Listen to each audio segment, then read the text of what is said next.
తెలుగుదేశం పార్టీలో ఆ మాజీ మంత్రి తెలియని వాళ్ళు ఉండరేమో.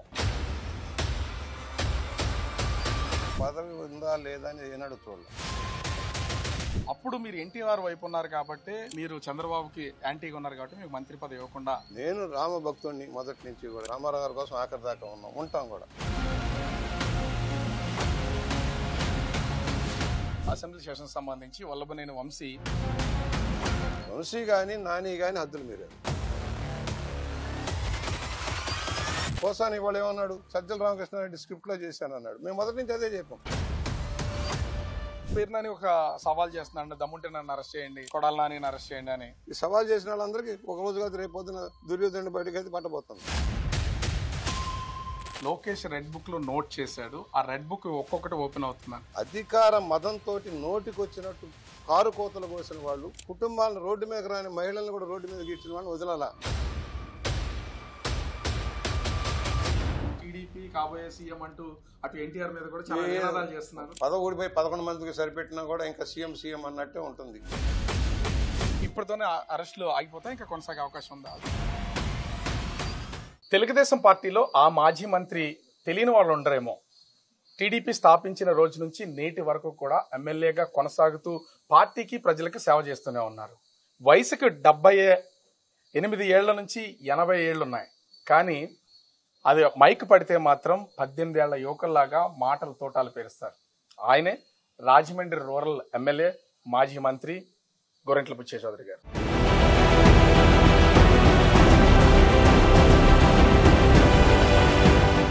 ప్రస్తుతం అంతా ఉన్నారు సార్. నమస్తే. నమస్కారం. చాలా అంటే దాదాపుగా 80 ఏళ్ల వయసు ఉంది మీకు. 43 సంవత్సరాల రాజకీయ ప్రయాణం ఉంది. టోటల్ గా సింపుల్ గా చెప్పాలంటే మీ రాజకీయ ప్రయాణం గురించి ఏం చెప్తారు? యువకుడిగా వచ్చాము, వృద్ధాప్యంలోకి వస్తా ఉన్నాం. కానీ వృద్ధాప్యం శరీరానికి వస్తున్నాం కానీ మనసుకు రాలే.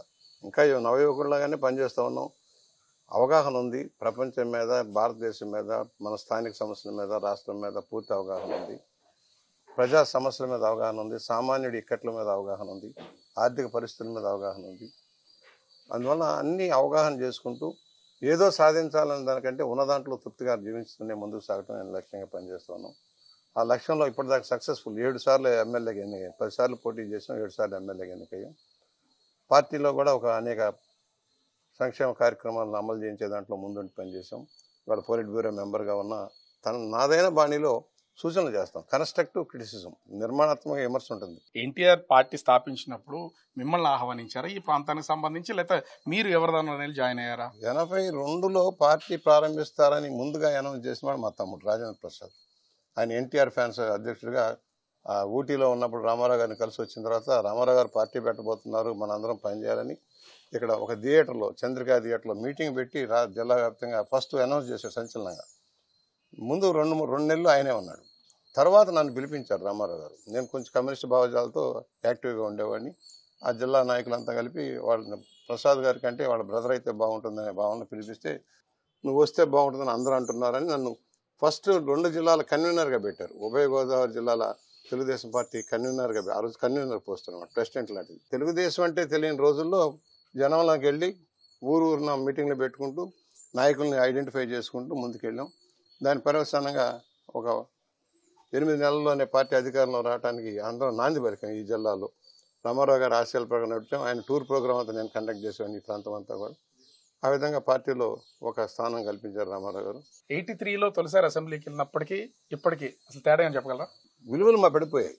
దేశవ్యాప్తంగా రాజకీయాల్లో విలువలు పడిపోతూ ఉన్నాయి. డబ్బు ప్రభావం పెరిగిపోయింది. రాజకీయాల్లో డబ్బు ప్రభావం పెరిగింది. దాని ప్రభావం చూస్తూ ఉన్నాం. డబ్బు లేనిదే ఓట్లు లేవనేది, పదవులు కావాలంటే డబ్బు ఉండాలని, ఎమ్మెల్యే సీట్లు, ఎంపీ సీట్లు కావాలంటే డబ్బు కావాలనే ధోరణి రావడం చాలా బాధాకరం. ఎందుకంటే ఒకప్పుడు డబ్బు ప్రభావం లేదు. మేము 82లో పోటీ చేసినా డబ్బు ప్రభావం లేదు. ఏదో ప్రచారానికి ఖర్చు పెట్టేవాళ్ళం. ఇవాళ డబ్బు తండి అనే పరిస్థితి వస్తూ ఉంది. అంటే ప్రజలు కూడా అవినీతి పరులుగా మారి నాయకులను అవినీతి పరులుగా మార్చే పరిస్థితి రావడం బాధాకరం. ఇవాళ దాన్ని మేము తట్టుకోవాలని ముందుకు రావడం కొంచెం ఇబ్బందిగానే ఉంది.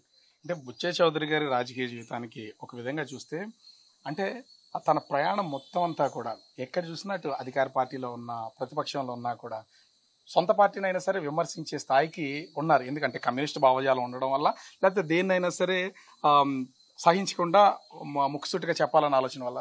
నేను ఒకటి పార్టీకి కమిటెడ్గా ఉన్న కార్యకర్తగా న్యాయం జరగాలి.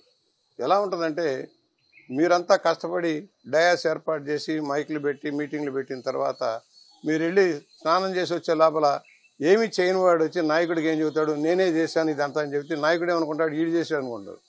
అసలు కష్టపడ్డవాళ్ళు గుర్తింపు లేకుండా పోతారు. అది దాన్ని నేను వ్యతిరేకం. అసలు మీరు దాదాపుగా 7 సార్లు ఎమ్మెల్యే, పొలిట్ బ్యూరో చేశారు, మంత్రిగా కూడా పనిచేశారు. ఎక్కడా కూడా గోరెంట్ల బుచ్చయ్య చౌదరి మాజీ మంత్రి అనే దాన్ని పడకుండా ఎమ్మెల్యే, సీనియర్ టీడీపీ నాయకుడు, పొలిట్ బ్యూరో సభ్యుడు, ఇదే ఎందుకు అంటే మాజీ మంత్రి అనే దాన్ని ఎక్కడ వాడరు ఎందుకు? అసలు నేను పదవి ఉందా లేదా అని ఏనాడు చూడాల. పార్టీ పదవి ఉన్నా లేకపోయినా నేను పొలిట్ బ్యూరో రావడానికి అనేక సంవత్సరాలు పట్టింది. పార్టీ ఫౌండర్లో ఒకరుగా ఉన్న వాళ్ళం పొలిట్ బ్యూరో రావడానికి ఎన్ని సంవత్సరాలు పెట్టింది? ఈ మధ్య కాలమే కదా. అందువల్ల పదవి ఉందా లేదా కాదు, నాకు అప్పచెప్పిన బాధ్యతని పార్టీ తరఫున ఉత్తరాంధ్ర దగ్గర నుంచి రాయలసీమ దగ్గర ఏ పని అప్పచెప్పినా చేసుకెళ్ళాను. అందరితో అనుసంధానం, కులాలకి మతాలకు అతీతంగా, ప్రాంతాలకు అతీతంగా, అటు రాయలసీమలోను ఇటు తెలంగాణలోను ఆంధ్ర ఉత్తరాంధ్ర అందరితో సత్సంబంధాలు ఉంటాయి. నాకు వాళ్ళలో వైరుధ్యాలు ఉండొచ్చు కానీ నా దగ్గర వచ్చి అందరూ ఏకంగానే ఉంటారు స్నేహితులుగా. అంటే దీన్ని అంగీకరించకపోయినా చంద్రబాబుతో సమకాలికుడు అనేది బుచ్చయ్య చౌదరి గారికి ఉన్నటువంటి ఒక పేరు. ఇద్దరు కలిసి ఇంచుమించుగా రాజకీయాల్లో ఒకే సమయంలో వచ్చినటువంటి వాళ్ళు, ప్రయాణం కూడా కొనసాగుతున్నటువంటి. ఎందుకు ఇన్నిసార్లు అంటే 7 నెలల మంత్రి పదవి కాకుండా ఇన్నిసార్లు పోటీ చేసినా మీరు అసలు మళ్ళీ మంత్రి పదవి అనే ఛాన్స్ రాకుండా పోయింది? అసలు కారణాలు అవి వాళ్ళ ఇష్టం, పార్టీ అధినాయకుడు ఇష్టం, ఇవ్వకపోవటం అనేది వాళ్ళ ఇష్టం. గెలవటం రావటం మా కష్టాన్ని బట్టి, ప్రజల్లో ఉన్న పలుకుబడిని బట్టి గెలుస్తాం. ఇవాళ ఎందుకంటే నాకంటే సీనియర్, ఏ మాట ఆయన రాజకీయాల్లో నాకంటే సీనియర్. పార్టీ పరంగా అయితే కమ్యూనిస్ట్ ఉద్యమం నుంచి మేము సీనియర్లు కావచ్చు, కానీ ఎమ్మెల్యేగా నాకంటే సీనియర్ చంద్రబాబు నాయుడు గారు. కాకపోతే పార్టీ పరంగా నేను senior most in the party. వాళ్ళు ఉన్న గంటల్లో 82లో ప్రారంభం నుంచి ఉన్న వాళ్ళు నేనే సీనియర్ మోస్ట్. ఇవాళ పదవి ఏది ఇచ్చినా ఇవ్వకపోయినా పార్టీకి కమిటెడ్, ఈ రోజుకైనా కమిటెడ్. మొన్న నేను సీనియర్ మోస్ట్ ఆశించాం, ఇస్తారేమో అని అనుకున్నాం, ఇవ్వలేదు. దాని ఈక్వేషన్లో మరొకటో ఏం చేశారు నాకు అనవసరం. అంత మాత్రం అసంతృప్తి చెందాల్సిన అవసరం లేదు, నా పని నేను చేస్తాను. అంటే 2014లో కూడా ఆశించారు, అప్పుడు తర్వాత ఇప్పుడు మొన్న 24లో అధికారులు వచ్చినప్పుడు కూడా మంత్రి పదవి ఆశించినా ఎందుకు మంత్రి పదవి ఇవ్వట్లేదు? దీని వెనక ఏమైనా కారణాలు ఏమైనా చూడొచ్చు? I don't know. ఆ ఈక్వేషన్, సామాజిక ఈక్వేషన్ మరొకటో ఏదో ఈ జిల్లా స్వరూపం మీద మాట్లాడతారు. నేను రామభక్తుడిని మొదటి నుంచి కూడా, ఎన్టీ రామారావు భక్తుడిని. రామారావు గారి కోసం ఆఖరి దాకా ఉంటాం కూడా. అంటే ఇక్కడ ఒక విమర్శ కూడా ఉంది, 96లో అటు ఎన్టీఆర్ చనిపోయే వరకు కూడా మీరు తోడుగానే ఉన్నారు. అప్పుడు మీరు ఎన్టీఆర్ వైపు ఉన్నారు కాబట్టి తర్వాత జరిగినటువంటి రాజకీయ పరిణామాల్లో మీరు చంద్రబాబుకి యాంటీగా ఉన్నారు కాబట్టి మీకు మంత్రి పదవి ఇవ్వకుండా ఆపుతూ వస్తున్నారు అనేది ఒక విమర్శ. ఇక అవన్నీ నాకు అనవసరం. రామారావు గారు చచ్చిపోయేదాకా తర్వాత కూడా కొన్నాళ్ళ పాటు అంటుపెట్టుకుని ఉన్నాం. తర్వాత చంద్రబాబు గారి పిలుపు మేరకు మళ్ళీ వచ్చాం. ఆ రోజు నాకు తెలుగుదేశం టికెట్లో సైకిల్ గుర్తు మీద ఎమ్మెల్యేగా ఉన్నాను. రామారావు గారు చచ్చిపోయినప్పుడు ఆయనతోటి పాటు ఉండి పోరాటం చేసాం ఆయన కోసం. ఆయన మరణించిన ఎవరి కోసం నేను పోరాటం చేయాలి? ఆ సందర్భంలో చంద్రబాబు గారి పిలుపు మేరకు మళ్ళీ వచ్చి పార్టీలో మళ్ళీ కలిసి బీఫారాలు ఇస్తున్నారు, గెలుస్తున్నారు, వెళ్తున్నారు. సార్, ఎవ్వరికి అసలు ఇప్పటి వరకు ఒక క్లారిటీ లేదు. ఎందుకంటే అసెంబ్లీ సెషన్ సంబంధించి వల్లభనేని వంశీ అంటే ఇప్పుడు అవి రికార్డ్స్ లో కూడా లేవని చెప్తున్నారు. అసలు ఆ రోజు భువనేశ్వరరావు గారి మీద మాట్లాడిన సమయంలో అసలు ఏం మాట్లాడారేంటి? మీరు కూడా ఉన్నారు ఆ టైం? దుర్మార్గుడు. నాతో బాగానే ఉంటారు వీళ్ళందరూ. నేను తిడతా, చనువుగా కేకలేస్తా, దుర్మార్గులారా రౌడీలారా అని తిడతాను. అలాగే అంటాను, నా చనువుగా పడతారు ఎవరినైనా. ఇప్పుడు పేరు నాయనైనా వాళ్ళైనా వాళ్ళ నాన్నగారితో వాళ్ళతో అనుబంధంలో నేను ఒక్కోసారి ఏంట్రా పనికిమాలిన స్టేట్మెంట్లు పనికిమాలిన అంటాను, ఇలాగే అనేవాడు. అయినా గౌరవించేవాడు. పెద్ద ఆయన సిన్సియర్ కమిటెడ్ లీడర్ అని నన్ను ఏమో లేకపోతే నువ్వెవడరా నాతో అంటాను, నన్ను అంటాను కంటే అది అంతతో అయిపోదు. వంశీ కానీ నాని కానీ హద్దులు మీరారు. అలాగే పేరు నాని వాళ్ళు అంటాడు కూడా కులాల వారిగా. జగన్మోహన్ రెడ్డి కపట నాటకంలో కులాలను రెచ్చగొట్టాడు. కమ్మ వాళ్ళ మీద కమ్మ వాళ్ళని, కాపుల మీద కాపుల్ని, పవన్ కళ్యాణ్ మీద కాపుల్ని అలా రెచ్చగొట్టుకుంటూ ఆయన విమర్శలు చేయించుకునేవాడు. మా పోటీ వాళ్ళం కన్స్ట్రక్టివ్గానే మాట్లాడేవాళ్ళం. ఏదైనా సోషల్ మీడియాలో పోస్ట్ పెడితే ఎవరికి దొరకని విధంగా అంటే తప్పు చేసి కాదు, ఘాటుగా ఉంటుంది విమర్శ. ఎందుకు అసలు అసెంబ్లీలో భువనేశ్వర్ గారికి సంబంధించిన టాపిక్ ఎందుకు తీసుకురావాల్సి వస్తుంది అంటారు? అసలు ఆ రోజు వంశీ ఆ రోజున అతను పార్టీ మారదలిచాడు. అక్కడ అరాచకం జరిగింది, భూ కుంభకోణాలు జరిగినాయి, ఇళ్ల పట్టాల కుంభకోణాలు జరిగినాయి, మట్టి కుంభకోణాలు జరిగినాయి. అవన్నీ కొంచెం చెడ్డగా వస్తుంది. ఆ సందర్భంలో స్థానిక కార్యకర్తలు వ్యతిరేకించారని చెప్పేసి, లోకల్ కార్యకర్తలు ఏదో అన్నారని చెప్పి ఉమా గారికి ఆయనకి ఏదో తగాదామని చెప్పేసి చంద్రబాబు గారి భార్య గురించి చెడ్డగా మాట్లాడడం తప్పు కదా. ఈరోజు అనుభవిస్తున్నాడు. ఇవాళ పోసాని కృష్ణమురళి కావచ్చు, పెన్ని నాని కావచ్చు, జోగి రమేష్ కావచ్చు, రేపు పొద్దున అంబటి రాంబాబు అందరూ తప్పు చేస్తేనే తప్పించుకోలేరు. పోసాని ఇవాళ ఏమన్నాడు, సజ్జల రామకృష్ణారెడ్డి స్క్రిప్ట్లో చేశానన్నాడు. మేము మొదటి నుంచి అదే చెప్పాం. అసలు కారకుడు జగన్మోహన్ రెడ్డి, సజ్జల రామకృష్ణారెడ్డి వీళ్ళందరితోటి బూతులు మాట్లాడిస్తున్నారు అన్నాం. అది ఇవాళ రుజువు అవుతుంది. కానీ ఇప్పటితోనే అరెస్టులు ఆగిపోతాయి, ఇంకా కొనసాగే అవకాశం ఉందా? అసలు ఏమంటారు మీరు దీని గురించి? ఆ ప్రభుత్వం తప్పులు చేసిన వాళ్ళని మందలించకపోగా వెంటేసుకొచ్చింది. తప్పు చేయని చంద్రబాబు గారిని 53 రోజులు జైల్లో పెట్టారు. ఏమీ లేని, అసలు లేని కేసులు సృష్టించి జైల్లో పెట్టారు. వాళ్ళు మేము అడుగుతా ఉన్నాం, మీరు బూతులు తిట్టేసి ఆఖరికి పవన్ కళ్యాణ్ గారి భార్య గురించి, పిల్లల గురించి, సంతానం గురించి చెడ్డగా మాట్లాడడం ఎలా క్షమించాలి? ఎందుకు క్షమించాలి? అందువల్ల శిక్ష తప్పదు. కానీ ఇక్కడ ఇంకొకటి విమర్శ కూడా ఉంది. అరెస్ట్ అవుతున్నటువంటి వాళ్ళు అటు వల్లభనేని వంశీ గాని, పోసాని కృష్ణమురళి గాని, తర్వాత కొడాలి నాని గాని, వీళ్ళందరూ కమ్మ సామాజిక వర్గానికి సంబంధించినటువంటి వాళ్ళు చంద్రబాబు గురించి యాంటీగా మాట్లాడారు కాబట్టి వీళ్ళు కూడా ఎదుగుతున్నారు కాబట్టి ఎదుగుతున్న వాళ్ళని కట్ చేయాలనే ఉద్దేశంతో ఏమయ్యా కులం, తెలుగుదేశం కులంతో రాలేదు. ఇప్పుడు నేను కులం అంటే నేను నా సంగతి ఏంటి? నా సంగతి ఏంటి? కులం కాదు, తెలుగుదేశం అందరిది. బీసీలు, రెడ్లు అందరూ ఉంటారు. కానీ ఇప్పుడు కూడా పేరునాని ఒక సవాల్ చేస్తున్నాడు, దమ్ముంటే నన్ను అరెస్ట్ చేయండి, కొడాలి నాని అరెస్ట్ చేయండి అని. అంటే వాళ్ళ వైపు ఏం తప్పు లేదని దాన్ని చూపించుకునే ప్రయత్నం చేస్తున్నారు అనుకోవచ్చా? ఇలాగే వంశీ సవాల్ చేశాడు, అలాగే సవాల్ చేశాడు పోసాని కృష్ణమురళి. ఈ సవాల్ చేసిన వాళ్ళందరికీ ఒక రోజు కాదు రేపు పొద్దున దుర్యోధనుడి బయటకు అయితే పట్టబోతుంది.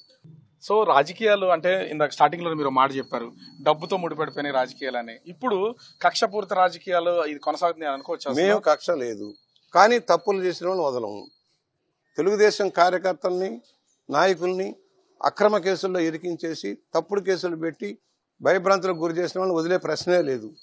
వాళ్ళందరి మీద చర్యలు ఉంటాయి తప్పకుండా. రోజా ఏం మాట్లాడిందో మీకు తెలుసు. పోసాని కృష్ణమురళి వీడియోలు చూస్తారా? ఇప్పుడు వేయండి, మీ దాంట్లో వీడియోలు వేయండి. పోసాని కృష్ణమురళి ఏం మాట్లాడు? వాళ్ళకి శిక్షించాల్సిన అవసరం లేదా? అయిపోయింది, నేను రాజకీయాలు మానేసి సరిపోద్దా? అధికార మదంతో నోటికొచ్చినట్టు కారు కోతలు కోసిన వాళ్ళు, క్యారెక్టర్ అసాసినేషన్ చేసిన వాళ్ళు, కుటుంబాలను రోడ్డు మీద రాని మహిళలను కూడా రోడ్డు మీద గీర్చిన వాళ్ళని వదలాలా? ఎందుకు వదలాలి?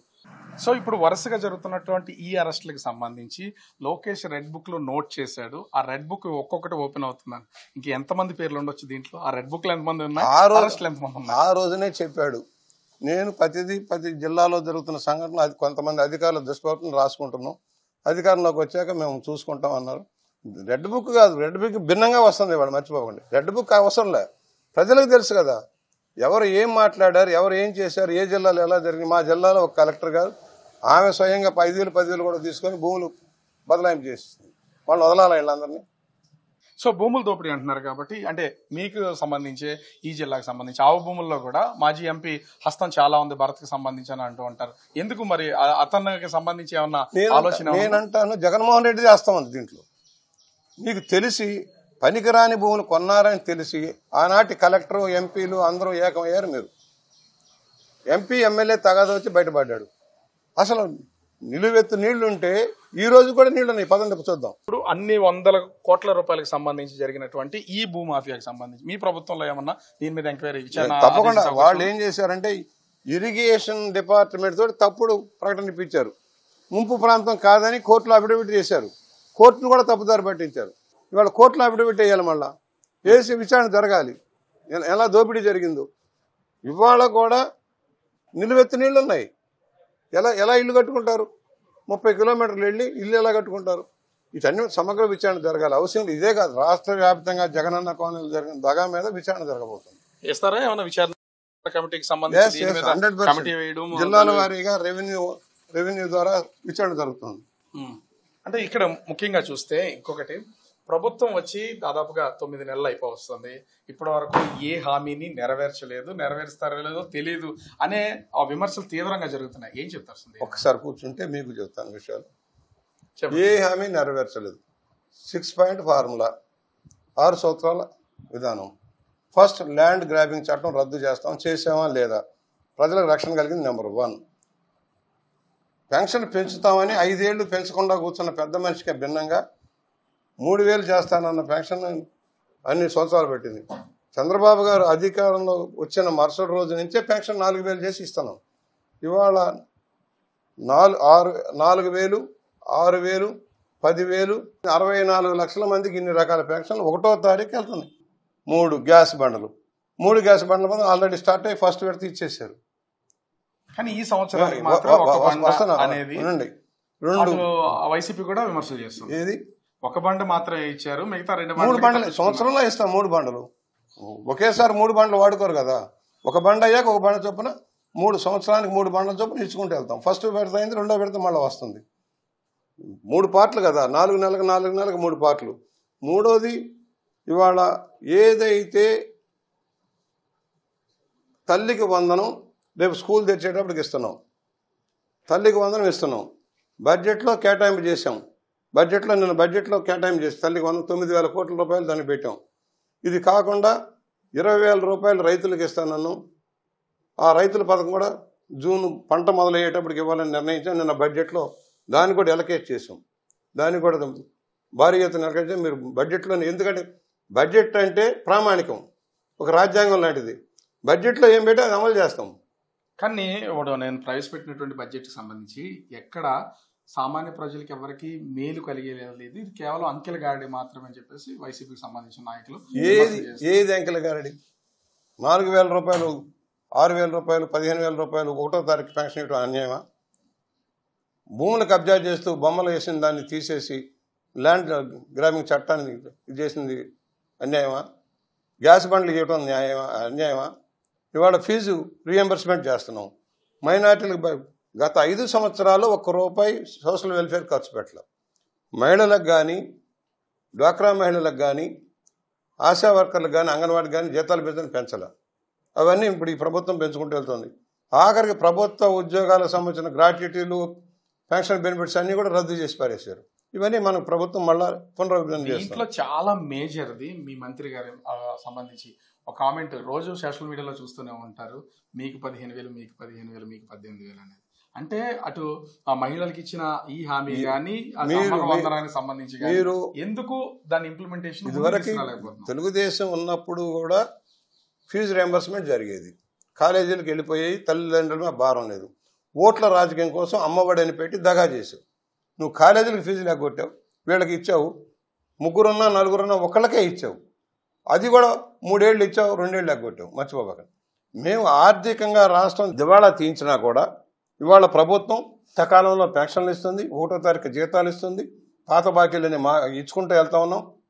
వేల కోట్ల రూపాయలు రైతులకు సంబంధించిన పంటకు సంబంధించిన డబ్బులు ఇస్తా ఉన్నాం, ఇన్సూరెన్సులు కడతా ఉన్నాం, ఇరిగేషన్కి పెంచాం భారీగా, పవర్ సెక్టార్కి పెంచాం, అవన్నీ సబ్సిడీలు. మర్చిపో సామాన్యుడికి సబ్సిడీలు, ఉచిత విద్యుత్ ఇవ్వటం, కొన్ని రంగాలకి ఉచిత విద్యుత్ ఇవ్వటం సంక్షేమే కదా.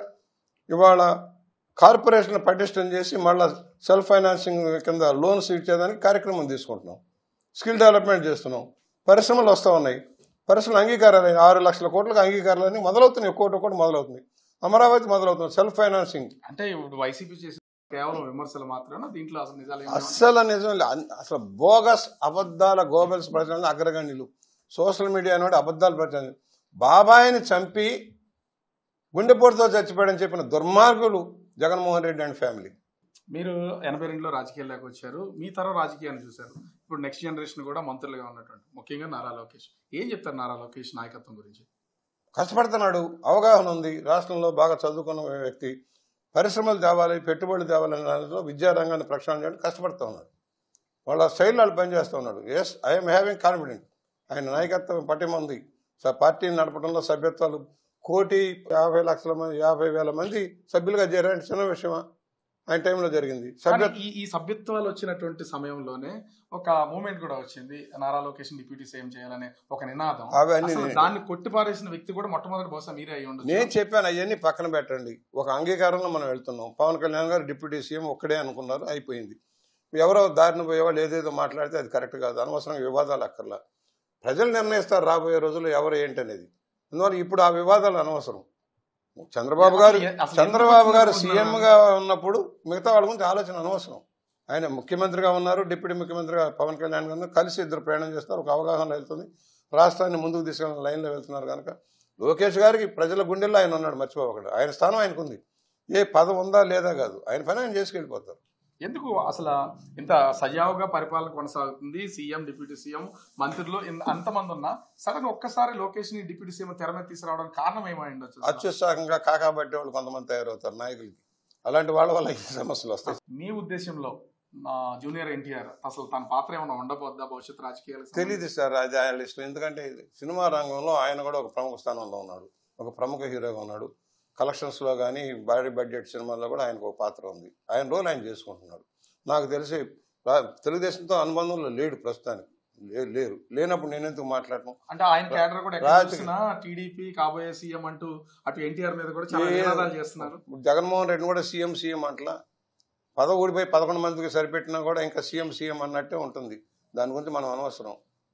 ఎవరు ఇష్టం వాళ్ళది, రాజకీయాల్లో ఉంటారా రారా, ఎవరి గురించి నేను మాట్లాడతారు అలా, అది వాళ్ళ ఇష్టాన్ని బట్టి. పార్టీల్లో ఉండి పనిచేసే వాళ్ళని బాలకృష్ణ గారితో మాట్లాడదు. Yes, is a senior, Ramarao గారి బిడ్డగా, ఒక సీనియర్ ఎమ్మెల్యేగా ఆయన అవగాహనలో, ఆయన సినిమా రంగంలోనూ ఉన్నత స్థానంలో ఉన్నాడు, రాజకీయంలో కూడా ఒక తనదైన బాణీలో తను నమ్ముకున్న ప్రజల కోసం హిందూపురాన్ని అభివృద్ధి చేయడం చాలా కష్టపడుతూ ఉన్నాడు.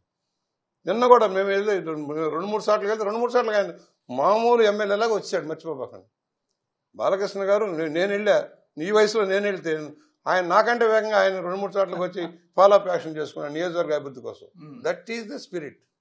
సో సొంత బావే కదా ముఖ్యమంత్రి, మనకు కావాల్సిన నిధులు వస్తాయి అనేది ఏం లేదు. ఈయన కూడా ఒక సాధారణ ఎమ్మెల్యేగానే వెళ్తున్నాడు. సాధారణ ఎమ్మెల్యేగానే శాఖల దగ్గరికి వెళ్తున్నాడు, కమిషనరేట్కి వెళ్తున్నాడు, మాకు ఇది కావాలి, ఈ డ్రైన్ కావాలి, ఈ రోడ్డు కావాలని.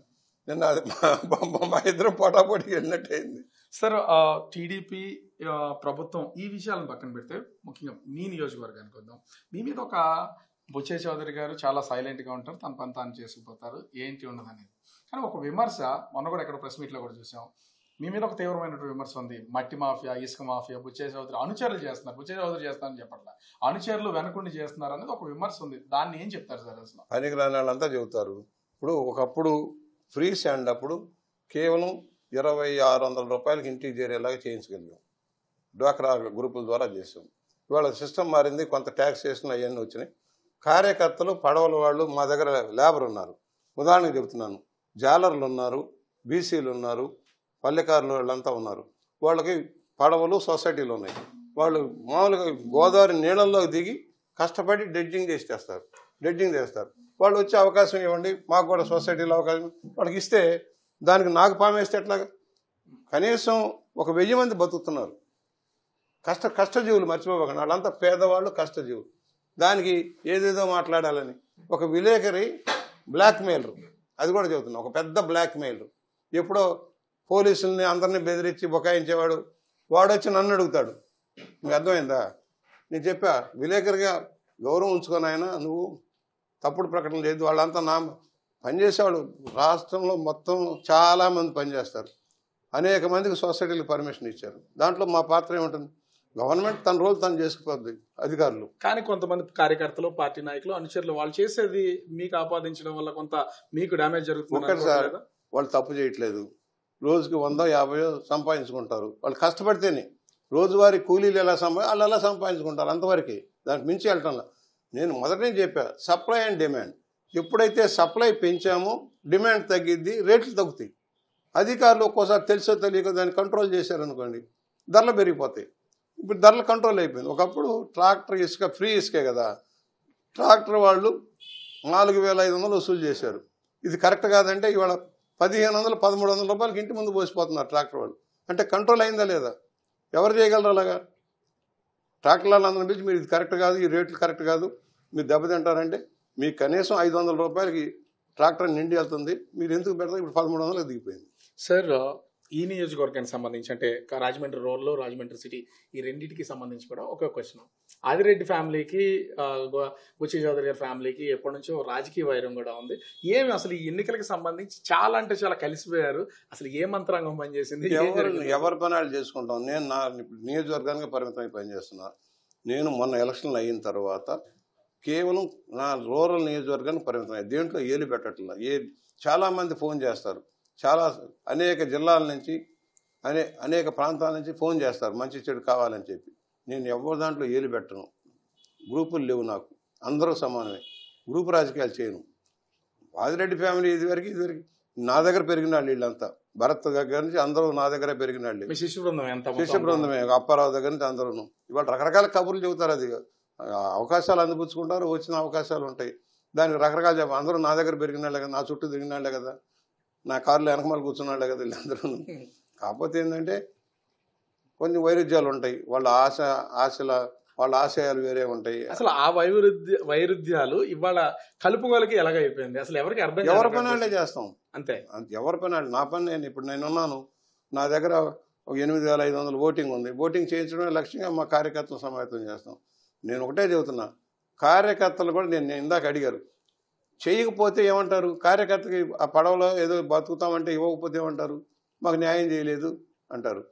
ఇప్పుడు వర్కులు చేస్తారు, అందరిలాగానే వాళ్ళు కూడా కొన్ని పనులు చేస్తారు. ఇప్పుడు రోడ్లో క్వాలిటీ ఆఫ్ వర్క్ చేసుకోండి, తప్పే ఉంది. ఒక కార్యకర్త ఒక వర్క్ చేసుకుంటే తప్పే ఉంది. సో నేను బుచ్చే చౌదరి గారి వయసు పదే చెప్తున్నాను కాదు, కానీ దాదాపుగా 80 సంవత్సరాల వయసు ఉంది, 43 సంవత్సరాల రాజకీయ జీవితం ఉంది. మీకు సంబంధించి ఎంతో మంది అనుచరగ్రహణం ఇవాళ రాజకీయాల్లో ఒక ఎమ్మెల్యేలు అయ్యారు, ఎంపీలు అయ్యారు, మీ మీద తిరిగి విమర్శలు చేస్తున్నారు. మరి బుచ్చే చౌదరి గారు వారసుడు ఎవరు? అసలు వారసుడిని ప్రకటించరా? మీ వైపు తిప్పుకోరా? మీతో పాటు రాజకీయాలు చేయించరా? నేను ఒక అందుకు అదృష్టవంతుని. నా మీద విమర్శలు దాదాపుగా ఉండవు. ఏదైనా నేను విమర్శించినా కన్స్ట్రక్టివ్ ఉంటుంది, కానీ నా మీద తిప్పి కొట్టేవాళ్ళు చాలా తక్కువ ఉంటారు. తప్పుడు ప్రచారం చేసేవాళ్ళు, జలసీగా ఉండేవాళ్ళు ఎక్కడైనా ఉండొచ్చేమో, కానీ నాకు పెద్దగా విరోధులు లేరు రాజకీయ. అందుకని నాకు గన్మెన్ కూడా అక్కర్లా, నాకు సెక్యూరిటీ అక్కర్లా. ఇన్నేళ్ల రాజకీయ జీవితంలో ఫ్రీగా వస్తాను. నేను రాయలసీమకి వెళ్ళినా ఒంటరిగా వెళ్ళేవాడిని, ఎక్కడికైనా ఇప్పటికీ ఒంటరిగానే వెళ్తాను. అందువల్ల నాకేం భయాలు లేవు, ఆ భయాలు లేవు.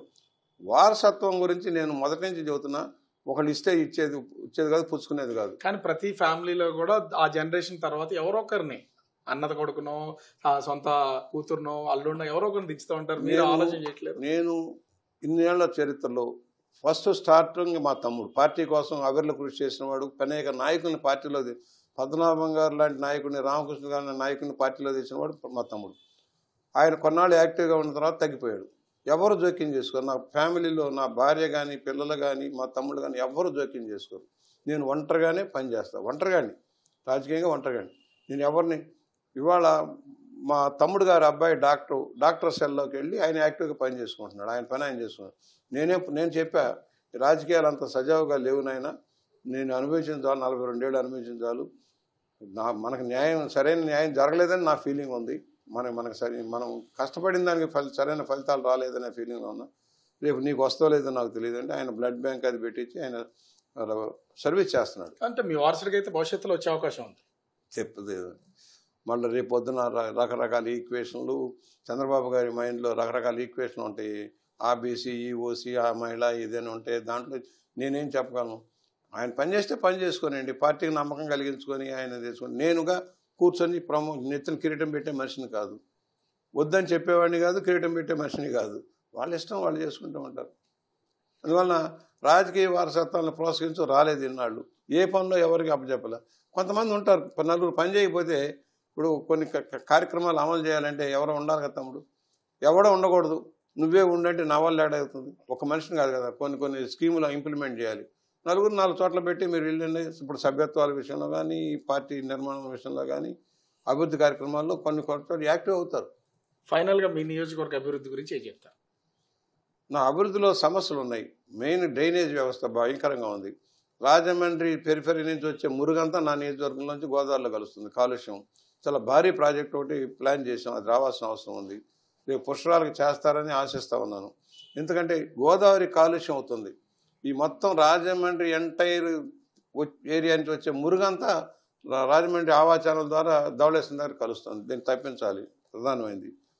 అలాగే అనేక సంస్థలు రామారావు గారు ప్రారంభించిన అనేక సంస్థలు ఇవాళ వెనకబడి ఉన్నాయి. తెలుగు విశ్వవిద్యాలయం కానీ, బాయ్స్ పాలిటెక్నిక్ కానీ, ఉమెన్స్ ఐటీ, డైట్, నిర్మితి కేంద్రం, గురుకుల పాఠశాలలు అన్నీ కొంచెం గత ప్రభుత్వం నిర్వీర్యం చేసింది. ఈ ప్రపోజల్స్ అన్ని సీఎం గారికి ఇచ్చారా మీరు? ఇచ్చానండి, అన్ని వరుసగా స్ట్రీమ్ లైన్ చేస్తా ఉన్నాం.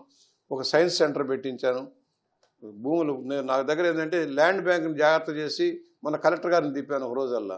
కలెక్టర్ గారు ఆశ్చర్యపోయారు, ఇంత భూములు కలెక్టరేట్కి భూమి లేదని ఒక 3 ఎకరాలు దాంట్లో ఊరి మధ్యన పెట్టబోయారు. ఇదేంటమ్మా ఇంత భూములు ఉంటే, ఇన్ని ఎకరాలు ఉంటాయండి?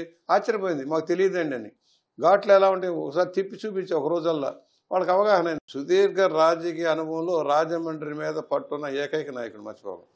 ప్రతి బిట్టు, సందు, గొంతు దగ్గర నుంచి, కులాల వారీగా నుంచి, ఎక్కడ వాటర్ ప్రాబ్లం ఉందో, ఎక్కడ డ్రైనేజ్ ప్రాబ్లం ఉందో తెలిసిన వాడిని. అధికారులు ఎవరు వచ్చినా నన్ను అడుగుతారు, నేను చెప్తాను. డ్రైనేజ్ వ్యవస్థ దగ్గర నుంచి అసలు సమగ్రమైన అవగాహన ఉంది. ఈ ఏరియా జిల్లాల మీద ఉంది, ముఖ్యంగా రాజమహేంద్రవరం చుట్టుపక్కలంతా అవగాహన ఉంది. ఇప్పుడు గ్రామాల మీద పడ్డాం, గ్రామాల మీద దృష్టి పెట్టాం. అంతకుముందు 5 సంవత్సరాల్లో ప్రతి ఊర్లో వాటర్ ప్లాంట్ పెట్టించాను. 2 రూపాయలకి 20 లీటర్లు ఇచ్చే నీళ్ళు ప్రతి ఊర్లో పెట్టాం. 32 ప్లాంట్లు పెట్టించాను దాతల సహకారం. ప్రతి ఊర్లో వేస్ట్ మేనేజ్మెంట్ ప్లాంట్ పెట్టాం. గత గవర్నమెంట్ దాన్ని పక్కన పడేసింది. మళ్ళీ అన్నీ రివైజ్ చేస్తున్నాం. విద్య వైద్యానికి ప్రాముఖ్యత ఇస్తున్నాం. ఇవాళ 1 కోటి రూపాయలతో వెహికల్స్ సిఎస్ఆర్ గ్రాంట్లు రిక్వెస్ట్ చేసి తెచ్చేస్తున్నాం గ్రామాలకు. అందువలన అభివృద్ధి ధ్యేయంగా పనిచేసాం కాబట్టి ఇన్నిసార్లు గెలిపించారు. పుష్కరాలు అవకాశం వస్తాయి. పుష్కరాల అవకాశాన్ని డెవలప్మెంట్ వాడుకుంటాం. Okay sir, thank you so much.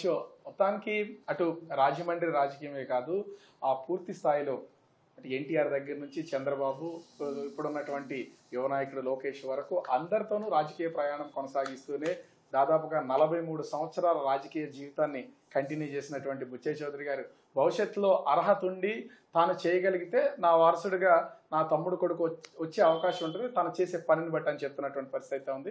ముఖ్యంగా చూస్తే ఎవరిని కూడా ఎట్టి పరిస్థితుల్లో గత ప్రభుత్వ హయాంలో టీడీపీ మీద పవన్ కళ్యాణ్, ఆ లోకేష్, చంద్రబాబుల మీద విమర్శలు చేసినటువంటి వాళ్ళని, అవినీతి చేసినటువంటి వాళ్ళని ఎవరిని వదిలే ప్రసక్తి లేదని గోరింట్ల బుచ్చయ్య చౌదరి చెప్తున్నటువంటి పరిస్థితి కనిపిస్తోంది. కెమెరామెన్ అజయ్తో రాజు, బిగ్ టీవీ, రాజమండ్రి.